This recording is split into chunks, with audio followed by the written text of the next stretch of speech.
Welcome to the tech geek junction. So आज है हमारा शायद डे 4। तो चलिए खोलते हैं website of Geeks for geek. तो जैसा कि मैंने बताया था पहले कि ज़रूरी नहीं कि आज ही किसी का डे 4 हो। वो जब भी अपना स्टार्ट करना चाहेगा आज से उसका डे 1 बन सकता है, डे 2 बन सकता है। जैसे कि हमने प्रीवियस सॉल्यूशंस और प्रीवियस वीडियो में 3 प्रॉब्लम या 3 सॉल्यूशन पोस्ट किए थे, तो हमारा 3 बैलेंस बना हुआ है। ठीक है, तो ऐसे करके सॉल्व प्रॉब्लम आज खेल खोलेंगे, देखेंगे। तो ये कंपनी में पूछा कहाँ गया है, Zoho, Flipkart, Amazon, Microsoft, make my trip. आज का प्रॉब्लम है सॉल्व द सुडोकू। सुडोकू आपने बहुत लोगों ने खेला होगा, ठीक है। तो ये एक नॉर्मल प्रॉब्लम है और उससे रिलेटेड इसमें सॉल्यूशंस भी मतलब एग्जांपल्स दिए गए हैं कि अगर इनपुट ऐसा होगा तो हमारा आउटपुट ऐसा निकल के आना चाहिए। ठीक है, ये इनबिल्ट है, हमें इनपुट आउटपुट के इसमें टेंशन नहीं लेनी है, बल्कि प्रोग्राम हमें ऐसा लिखना है कि जो क्वेश्चन पे हमें इनपुट या आउटपुट दिया गया वो ऐसा गेन कर सके। तो अगर हम बात करें तो सुडोकू क्या है कि एक 9x9 का ग्रिड है, ठीक है, होता है, जो छोटे 3x3 बॉक्सेस में डिवाइडेड होता है। जैसे कि आप देख रहे होंगे 3x3 बॉक्सेस में डिवाइडेड होता है। हमें इस ग्रिड को सॉल्व करना है कुछ रूल्स को फॉलो करके। यह एक ब्रेन गेम है, ठीक है, ये एक ब्रेन गेम है जिसमें लॉजिक और बैक ट्रैकिंग का यूज़ होता है। ठीक है, तो पहला रूल इसमें क्या होता है कि हर रो में 1 से 9 तक सारे नंबर होने चाहिए। मतलब कि ऐसा कोई रो नहीं होना चाहिए जिसमें 10 या 11 हो। 1 से 9 तक सारे नंबर होने चाहिए और कोई नंबर रिपीट नहीं होना चाहिए। ठीक है, जैसा कि आप यहाँ देख रहे होंगे इसमें कोई भी नंबर रिपीट नहीं है और 1 से 9 के बीच में ही सारे नंबर हैं। ठीक है, हर कॉलम में 1 से 9 तक सारे नंबर होना चाहिए और कोई नंबर रिपीट नहीं होना चाहिए। ठीक है, कॉलम में भी सेम कंडीशन है। ठीक है, 1 से 9 तक नंबर होने चाहिए और कोई भी रिपीट नहीं होना चाहिए। तो हर 3x3 बॉक्सेस, जो 3x3 का बॉक्सेस है, में भी 1 से 9 तक सारे नंबर होने चाहिए और कोई भी रिपीट नहीं होना चाहिए। ठीक है, तो मान लीजिए हमारे पास एक सुडोकू है। ठीक है, ये सुडोकू आप देख रहे हैं, तो इसमें ये देख रहे हैं 306560087। ठीक है, ऐसा करके हमें दिया गया है।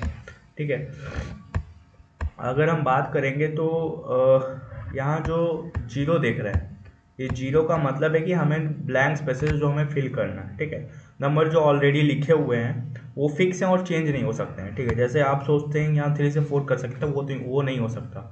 जो जीरो है बस उसी को चेंज कर सकते हैं। ठीक है, तो अगर हम इसको और भी एक ईजी तरीके से समझना चाहें, ठीक है, तो और भी इसी तरीके से हम सोचो तुम एक पार्टी ऑर्गेनाइज कर रहे हो। ठीक है, इसमें हर टेबल पर एक यूनिक गेस्ट बैठेगा। ठीक है, हर टेबल पर जो है वो यूनिक गेस्ट बैठेगा और हर रो और हर कॉलम में सेम गेस्ट 2 बार नहीं आ सकते।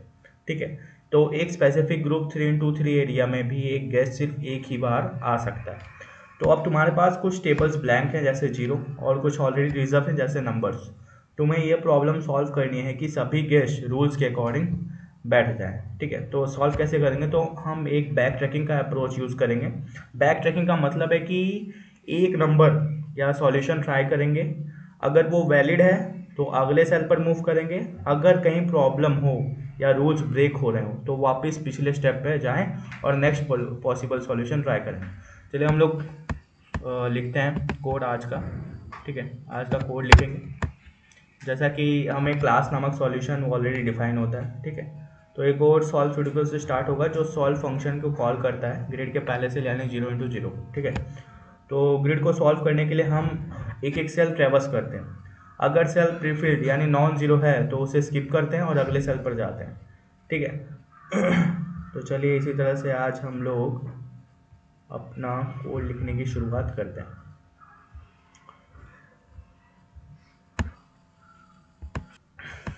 तो हमें एक सॉल्यूशन नामक क्लास ऑलरेडी डिफाइन है। ठीक है, और डेव सॉल्व सुडोकू और सेल्फ मैट ऑलरेडी डिफाइन है। तो चलिए हम लोग अपना कोड लिखते हैं।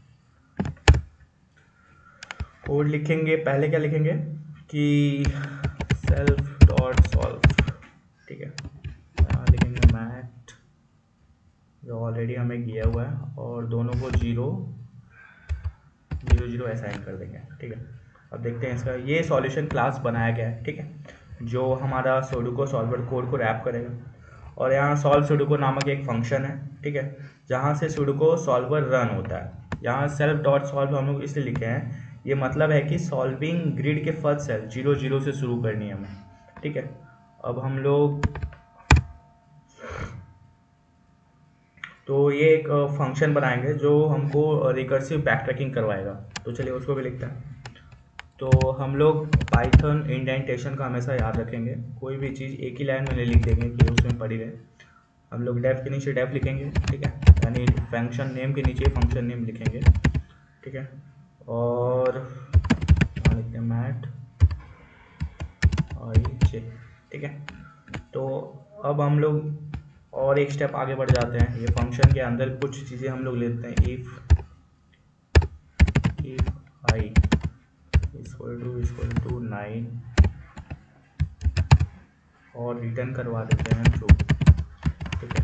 यहाँ चेक करेंगे कि हमने जो दिया हुआ है कि तो ये फंक्शन एक रिकर्सिव बैक ट्रैकिंग फंक्शन है जो ग्रिड को सॉल्व करेगा। बेसिक कंडीशन क्या है कि अगर i इक्वल टू 9 है, ठीक है, ये आप ऑपरेटर याद रखेंगे, ये असाइनमेंट ऑपरेटर नहीं है, ये कंडीशनल ऑपरेटर है जो कि चेक करता है कि i जो है वो 9 है कि नहीं।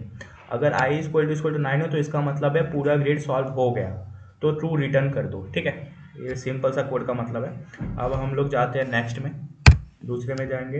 तो ये हम लोग इंडेंटेशन का हमेशा ध्यान रखेंगे, इंडेंटेशन कभी नहीं, ठीक है। नेक्स्ट आई नामक एक वेरिएबल और नेक्स्ट जे नामक एक वेरिएबल बनाते हैं, ठीक है। और इसमें करेंगे क्या, आई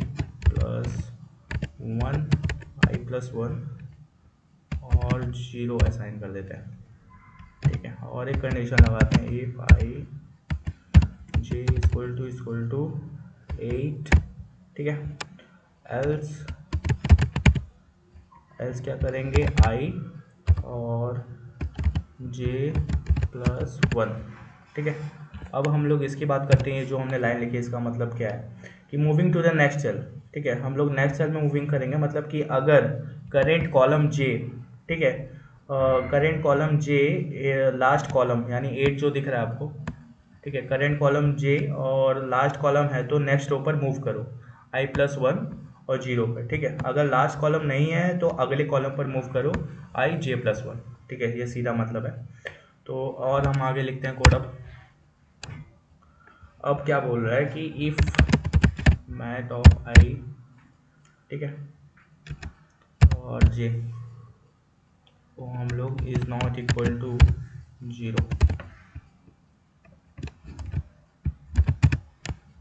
और रिटर्न जो है क्या करेगा,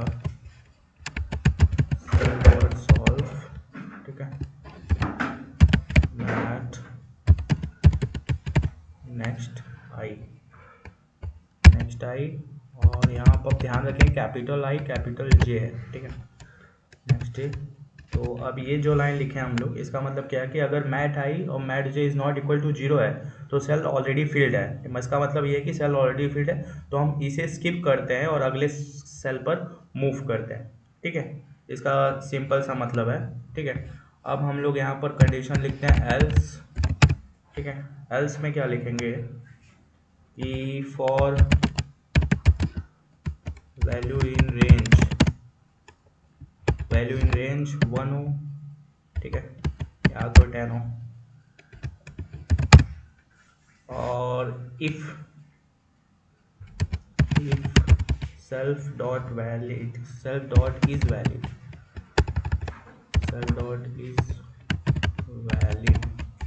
ठीक है। और मैट आई जे वेल, ठीक है। हम लोग यहाँ पर एक और कंडीशन लगा दिए और इस कंडीशन के अंदर कुछ बातें लिखेंगे। क्या लिखेंगे कि आई और जे होगा तो इक्वल टू असाइनमेंट ऑपरेटर का यूज़ करके हम लोग वैल्यू कर देंगे, जो भी आएगी वैल्यू इसमें असाइन हो जाएगी, ठीक है।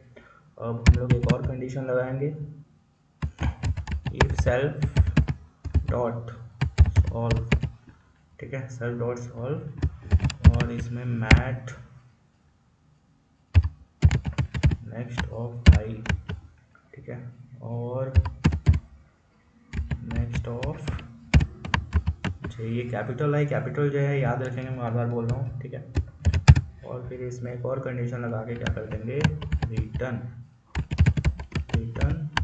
ट्रू, ठीक है। अब चलिए इसको हम लोग समझते हैं आखिर ये कहना क्या चाहता है, और नहीं एक और लाइन लिख लेते हैं फिर समझते हैं। ठीक है, यहाँ मैट ऑफ आई और जे, ठीक है, मैट ऑफ आई और जे, ठीक है। तो यहाँ पर हम लोग को कंडीशन करवा देते हैं रिटर्न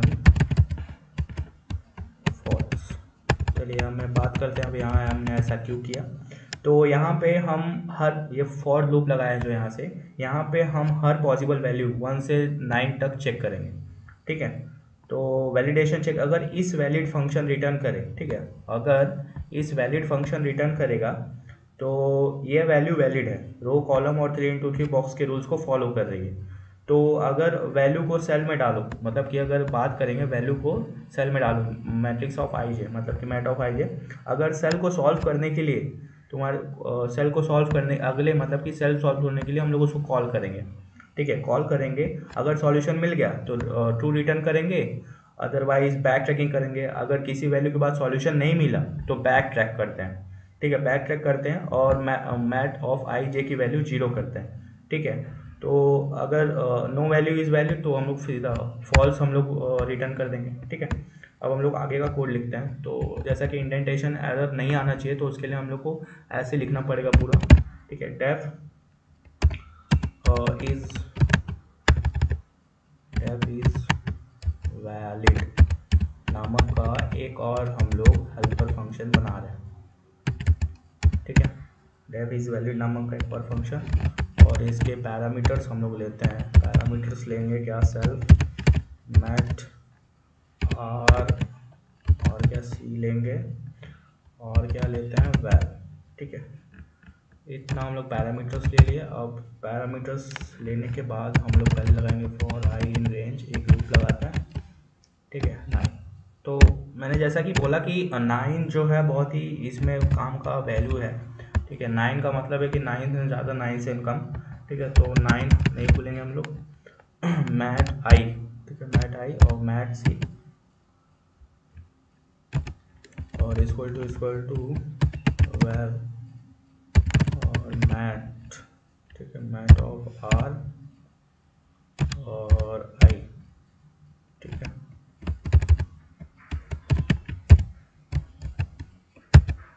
रिटर्न फॉल्स।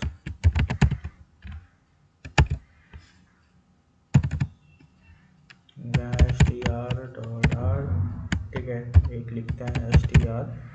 तो अगर हम बात करें तो यहाँ पर हमने एक मतलब कि देखा जाए तो एक फंक्शन बनाया। ठीक है, और यहाँ पर जो हमने if mat I C equal to check करना है कि कॉलम सी में ये वैल्यू वैल रिपीट तो नहीं हो रही है। अगर इसका मतलब ये, और इसका बात करें तो ये चेक करता है कि रो आर में ये वैल्यू रिपीट तो नहीं हो रही, अगर रिपीट हो रही है तो फॉल्स रिटर्न कर दो। ठीक है, और फिर अगर हम आगे और लिखें अपना प्रोग्राम तो एस टी आर यहाँ कैपिटल सी रहेगा। ठीक है, और इसको हम थोड़ा ध्यान से लिखेंगे। यहाँ फिर लिखना क्या चाह रहे हैं, एड, ठीक है, 3 और 3 कॉमा लगाएंगे। इसको थोड़ा ध्यान से लिखिएगा आप लोग, सी 3, ठीक, यहाँ पर हम लोग ये लगा दिए। अब इसको समझते हैं आखिर हमने ये किया क्या है। तो अगर हम समझें तो यहाँ पर जो एस टी आर सी का कैलकुलेशन ये इंश्योर करता है कि हम उस 3x3 सबग्रिड के स्टार्टिंग पॉइंट, ठीक है, स्टार्टिंग पॉइंट यानी रो और कॉलम तक पहुँच जाए। ठीक है, अगर सेल 4 7 है तो एस टी आर 3 होगा, एस टी आर 6 होगा, यानी मिडिल सबग्रिड का स्टार्ट होगा। ठीक है, अब चलिए हम लोग इसके अंदर और कंडीशन रखते हैं, फॉर आई इन रेंज। ठीक है, फॉर आई इन रेंज, और आई इन रेंज में क्या लिखेंगे हम लोग कि जो एस टी आर पैरामीटर्स हैं हमारे, एस टी आर आर हैं और एस टी आर सी हैं। ठीक है, नहीं एस टी आर सी नहीं होगा, यहाँ एस टी आर आर ही होगा। ठीक है, और +3 कर देंगे। ठीक है, और फिर इसके बाद हम लोग क्या करेंगे, एक और लूप लगाते हैं फॉर जे इन रेंज, ठीक है, फॉर जे इन रेंज और str कैपिटल C और str कैपिटल C, ठीक है, इसको +3 कर देंगे इसको भी, ठीक है। अब इसके अंदर एक कंडीशन लिखते हैं कि इफ़ मैथ जो है i और j, ठीक है, और इक्वल टू वैल्यू कर दे तो रिटर्न जो है वो हमें फॉल्स कर देना तुम, ठीक है। और अगर कुछ नहीं है तो रिटर्न कर देना ट्रू तुम। अरे चलिए अब बात करते हैं आखिर हमने इतना काम कैसे किया। तो 3 × 3 गेट के हर सेल आई जे को चेक करना है, अगर कोई सेल में वैल्यू है तो फॉल्स रिटर्न कर दो, इसका मतलब ये, ठीक है। और रिटर्न टू, अगर रो कॉलम और 3 × 3 गेट में कोई कॉन्फ्लिक्ट नहीं है तो ट्रू रिटर्न करना है हमें, ठीक है। तो रिकर्सिव फंक्शन हर सेल के लिए वैलिड वैल्यूज ट्राई करता है, ठीक है। बात करेंगे तो अगर कोई वैलिड वैल्यू मिलती है तो अगले सेल के लिए कॉल होता है, अगर कहीं कन्फ्लिक्ट होता है तो बैक ट्रैकिंग के थ्रू वैल्यू हटाकर नेक्स्ट वैल्यू ट्राई होती है। बेस केस पे अगर गेट सॉल्व हो गया, ठीक है, तो सॉल्यूशन मिलता है। तो चलिए हम लोग इसको कंपाइल करवाते हैं, देखते हैं क्या कंडीशन है। आई होप कि ये सक्सेसफुली कंपाइल हो जाए। नहीं, कहीं तो एरर आ रहा है, expected else after if expression, कहाँ बोल रहा है, नेक्स्ट आई और नेक्स्ट जे में, ठीक है,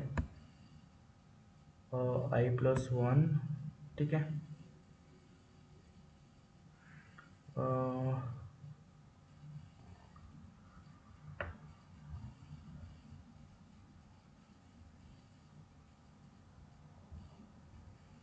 इफ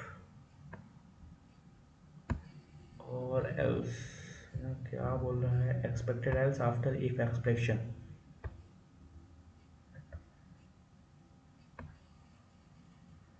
इफ आई ये थ्योरी, ठीक है, इफ j = 8 होगा, एल्स आई जे, अब इसको देखते हैं, अब हमने भी सही कर लिया, यस। तो हमारा आउटपुट और एक्सपेक्टेड आउटपुट सेम होता है। अब इसको कंपाइल करके देखते हैं क्या रहता है कंडीशन। कंपाइल करते हैं तो देखते हैं टेस्ट केस पास होता है या नहीं। मोस्टली कभी कभी क्या होता है कि रन टाइम एरर आ जाता है, ठीक है, लेकिन नहीं आया है। तो इस तरह से आज का जो थोड़ा टफ प्रॉब्लम था, ठीक है, सुडोकू सॉल्वर, उसको हमने सक्सेसफुली सॉल्व कर लिया। और इस तरह से हमारा 4 डे भी कंप्लीट होता है और पाइथन सॉल्यूशन भी हमने इसमें दिखाया हुआ है। सो अगर आप इसमें सोचते हैं कि मैं कॉपी पेस्ट कर लूँ तो इसमें कॉपी पेस्ट नहीं हो सकता, ठीक है, आपको कोड लिखना ही लिखना होगा। सो इसी तरह से आज का वीडियो यहीं समाप्त होता है। So till then keep learning, keep growing and keep watching the tech geek junction and don't forget to subscribe please. Thank you.